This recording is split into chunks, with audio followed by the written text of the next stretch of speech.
आवास योजना जो ग्रामीण जो है बेसिकली ये फिर से अभी ओपन होने जा रही है इसकी साइट। और ग्रामीण क्षेत्र में जो जिन लोगों के पास मकान ये जो आश्रित है किसी और पर या छत नहीं है जिनके पास पक्की, तो उनके लिए यह साइट जो है खुल रही है। इसमें बेसिकली सचिवों के माध्यम से इन परिवारों का चिन्हांकन होगा और चिन्हांकन के पश्चात जो है इसको पूरी लिस्ट जो है प्रायोरिटी वाइज बनाकर वो शासन को भेजी जाएगी और शासन से वो भारत सरकार के पास जाती है, क्योंकि यह पूर्णतः भारत सरकार की योजना है। प्रधानमंत्री आवास योजना ग्रामीण, जैसा कि आप लोग शहरी भी आप लोग कवर करते होंगे जो डूडा बनाती है, उसी तरीके से यहाँ पर ग्रामीण क्षेत्र में DRDA district rural development agency जो है इसको बनाती है और इसी के माध्यम से हम लोग चिन्हांकन का प्रोसेस अब शुरू करने जा रहे हैं। और इसी में जो इसमें पात्रता किसकी होगी, अपात्रता किस आधार पर होगी, उसी के बारे में आप लोग को इसमें हम लोग बताएंगे, इसके बारे में जानकारी देंगे। मुख्यतः मैं जो आपको बताना चाहूंगा शुरुआत में जो इसकी विशेषताएं हैं,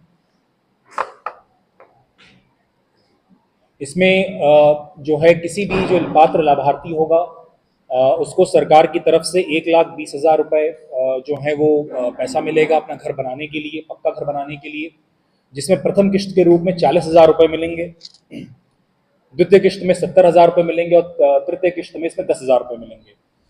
और आवास के निर्माण के लिए न्यूनतम आपको 25 वर्ग मीटर क्षेत्रफल जो है निजी भूमि चाहिए होगी। निजी भूमि पे ही आपका ये आवास बन सकता है। प्रथम किश्त की धनराशि से नींव से दरवाजे स्तर तक जो है आपको घर बनाना होता है और जब आप पूर्ण कर लेते हैं तो उसकी फोटो वगैरह जो है वो ऐप पे अपलोड करते हुए उसके बाद द्वितीय किश्त आपको दी जाती है। जो द्वितीय किश्त होती है उससे आप छत के स्तर तक बनाते हैं और जब आप छत के स्तर तक बना लेते हैं उसके बाद उसके अगेन फोटो अपलोड करते हुए वो तीसरी किश्त आती है और तीसरी किश्त जो है उसमें आपकी पेंटिंग का कार्य हो जाता है और प्लास्टर का काम हो जाता है। तो ये 3 किश्त में इस तरह से स्टेज वाइज जो है आपको पैसा दिया जाता है।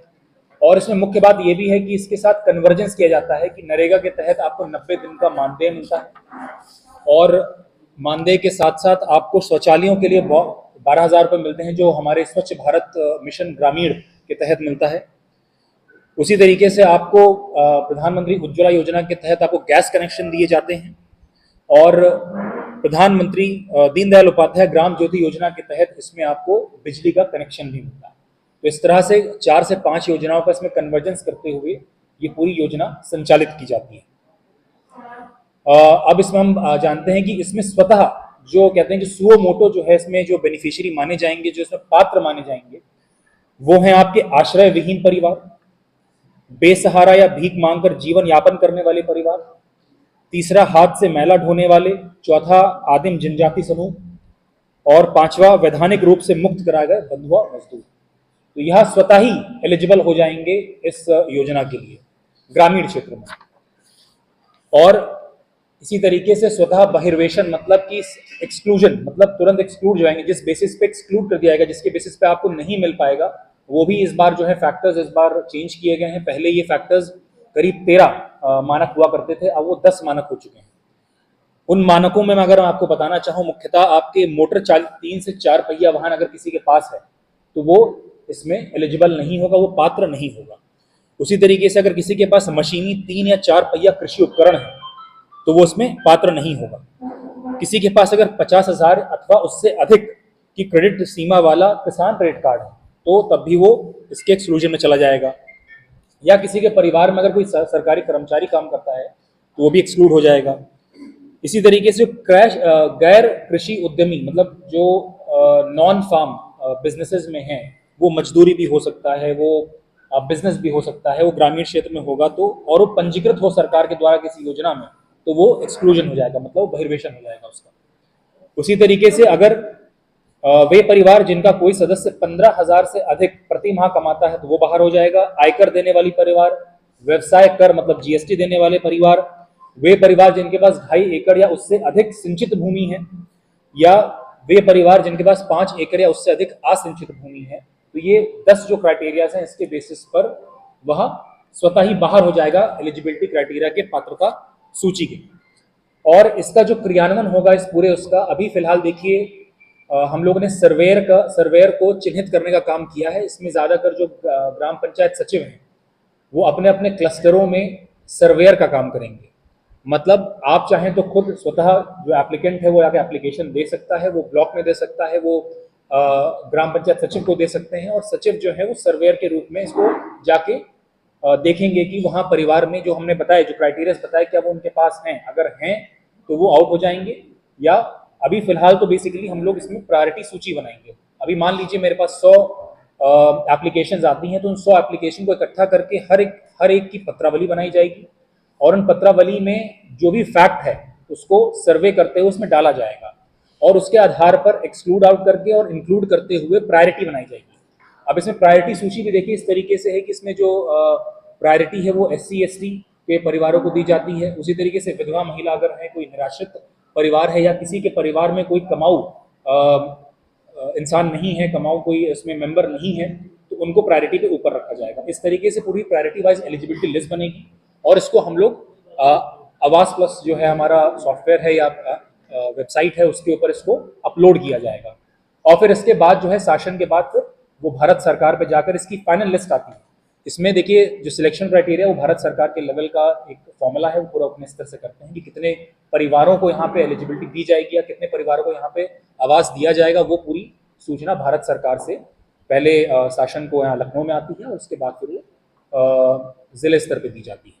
तो यह मुख्य बिंदु आप लोगों को मुझे बताने थे, और जिससे माध्यम से मैक्सिमम जो जिनके पास घर नहीं, जिनके पास कच्ची छतें हैं, उनके लिए ये योजना जो है अब संचालित की जा रही है। ऐसा कोई टाइमलाइन आया नहीं है, बट मुख्यतः जैसे ही आपका एलिजिबिलिटी होता है और जैसे ही वो अपलोड होती है और फाइनलाइज होती है लिस्ट, वो तुरंत रिलीज कर दी जाती है। इसमें ग्राम सभा का रहेगा, क्योंकि ग्राम सभा के सामने प्रस्ताव किया जाएगा, बल्कि जब फाइनल लिस्ट जो है सचिव सेलेक्ट कर लेंगे, जो भी इसका प्रायोरिटी वाइज होगा, तो उसको चस्पा किया जाएगा आपके ग्राम सचिवालय में, जिसमें हर कोई इसको देख सकता है। और ग्राम सभा में उसके ऊपर जो है कोई भी अगर उसमें ऑब्जेक्शन करना चाहता है, उसमें ऑब्जेक्शन का भी तरीका वो बताना चाहूँगा आपको। इसमें ऑब्जेक्शन भी आप लोग कर सकते हैं। पहले 7 दिवस जो हैं वो आपको देखने के लिए है कि पहले सूची लोग देख लें, अगले 15 दिवस में वो ऑब्जेक्शन कर सकता है। सबसे पहले वो ऑब्जेक्शन वीडियो के लेवल पे आएगा, और अगर वीडियो के लेवल पे भी आप नहीं संतुष्ट हैं, तो वो जिला स्तरीय समिति के सामने आता है।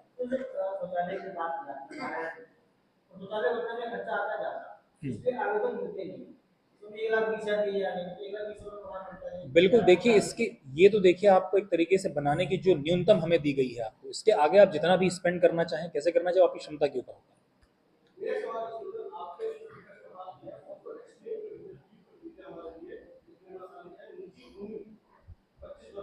हाँ हाँ हाँ, खुद की जमीन, खुद की आपकी जमीन चाहिए।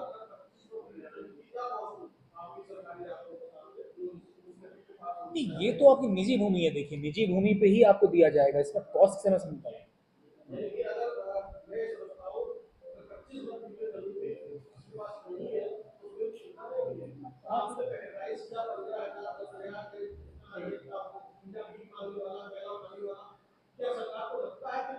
देखिए गाइडलाइंस, ऊपर से गाइडलाइंस हैं, देखिए हम उसके तहत काम करते हैं। अब उसका सवाल आपको करना है तो भारत सरकार से।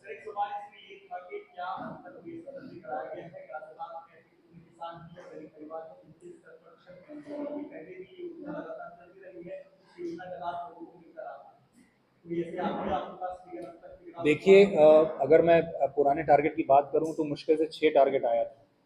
तो यहाँ पे उससे ज़्यादा मतलब एलिजिबिलिटी के हिसाब से देखें तो इतने लोग हैं ही नहीं, यहाँ पर बहुत कम है ग्रामीण क्षेत्रों में। परंतु तब भी मैं ये मान के चलता हूँ कि जैसे ऑलरेडी मेरे पास जो है मैसेज आना शुरू हो गए हैं, स्पेशली प्रधानों के। प्रधानों ने कई ऑलरेडी चिन्हित कर ली हैं, तो इस तरह से करीब हमने 4 या 5 परिवार चिन्हित कर रखे हैं। इसी तरीके से माइनॉरिटी के लिए भी जो था इसमें पिछली बार नहीं आई थी सूची, लेकिन इस बार हम लोगों को 6 का टारगेट मिला हुआ है मिनॉरिटीज़ के लिए। तो वो ऑलरेडी हमारे पास सूची है, जो वेट लिस्ट में थे पिछली बार 2022 में, अब उनको हम दे दी जाएगी।